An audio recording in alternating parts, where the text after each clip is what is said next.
Hi everybody, welcome back. Today I'm talking about a question lots of people have been asking me, and that is, why are the common comics more expensive than the uncommon comics?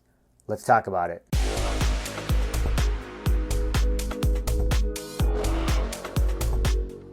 So it's a really interesting phenomenon we've seen really over the past month or so, and that is that the common comics are now worth more than the uncommon comics.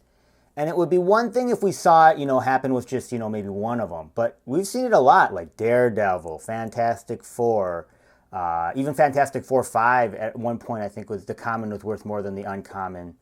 And so, is this a trend? Is this, what is happening here? I think another thing that complicated it is right in the middle of that, they dropped the DC Artist Alley, which had Wonder Woman. And Wonder Woman was a common, and it was worth more than some of the uncommon, the ultra rare, etc. And so that kind of complicated it again. But really, this is my opinion in terms of trying to make some sense of it all. Once again, not sure if I'm correct, but let's try to look at some other factors and figure it out. Okay, number one is I think the Wonder Woman thing is completely different. Those were different models. Wonder Woman, the first appearance, obviously a significant character, super popular, really across the world.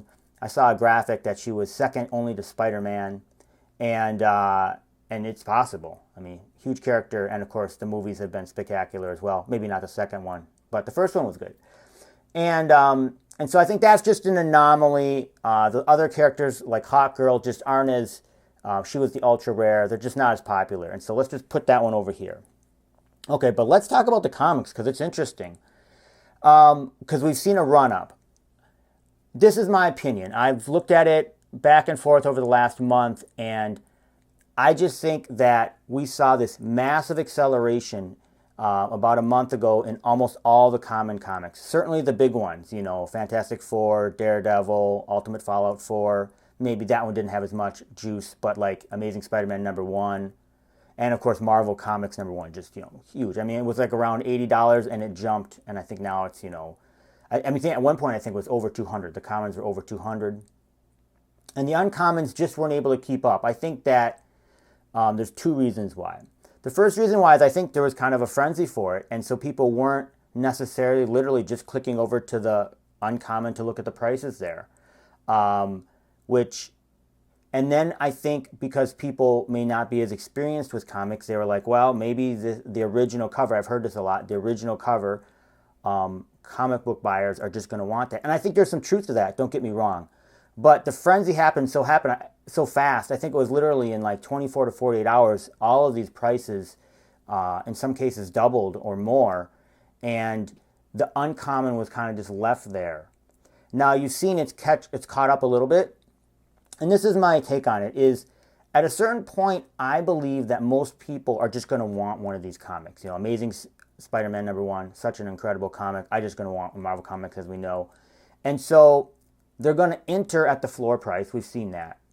And if the common is, let's make it up. The common is at 200 and the uncommon is at 190. They just might enter at 190 simply because they want one. So another thing I think that really most people that I have at least talked to don't like about the commons, especially with the older books, is that it's a black and white version and they like the color version. And so let me explain that a little bit. So in comics, a lot of times, not every time, but a lot of times they'll have a version of the cover and then they might have another version or a different version that's without color, black and white. And a lot of it in my mind is because it's kind of closer to the original art. Original art on a comic without any of the inking or any of the colors is generally worth a lot of money. And so I think that's why comic book collectors, physical comic book collectors are attracted to it. I'll show you a book here. This is not the normal cover. This is a very rare one per store variant of it. And you can see it's in black and white, whereas, and I'll put it up on the screen here, the normal Silver Surfer 100 is in color. So you can see that, and I just wanted to show some of that. So then the other thing that you'll see is in the more modern books. So those are the books that are more recent rather than the ones that are like from 1960, et cetera, that we've seen that are more the grails. We'll see that they don't have any of the black and white versions, and that's because they are using variant versions of the physical book because they actually exist. They only started making multiple covers of the books in the last 20 years or so. So I'll give an example of that, which you may be familiar with, is Thanos 13. You're probably familiar with this one. It's on the app.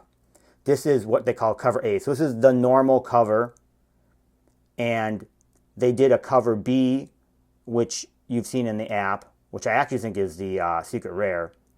And then they have multiple printings of this because this book was pretty popular. But they also did a very rare. So a store would have to buy 25 of these normal ones to get one of these.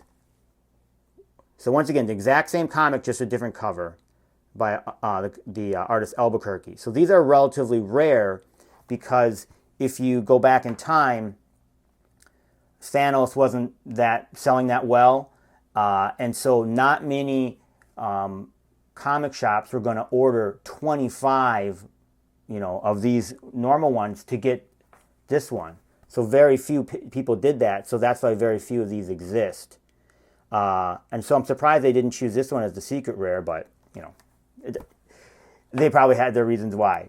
So when you're talking about the Grails, they didn't have another cover, so they obviously just are taking colors out of it, and you can, some of them have a splash of color here or there, and then they were able to find some old original art, it looks like, to use as the secret rares, and that's why secret rares obviously they go for quite a bit of money, mainly because of the low mint count. The one I always try to look at, because we're trying to see in the future, we're trying to see, what's going to happen here? We don't know. Well, the one, I like patterns, you know me, I like to look at patterns, and the one, of course, that leads the pack that we want to follow, and is the oldest comic on the app, which is weird because the thing has only been around, 6 months or something like that, is Marvel Comics #1.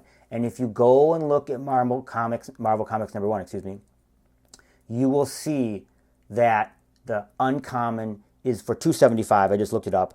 This is today. And the common is for around $200. So it is, and it has adjusted. There was a point at which they were almost equal also when there was the big run-up, because I watched that comic.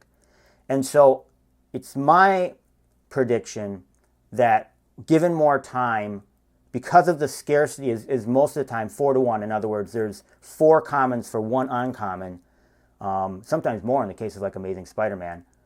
I believe that the uncommon will eventually be worth more than the common. So that's my take on it.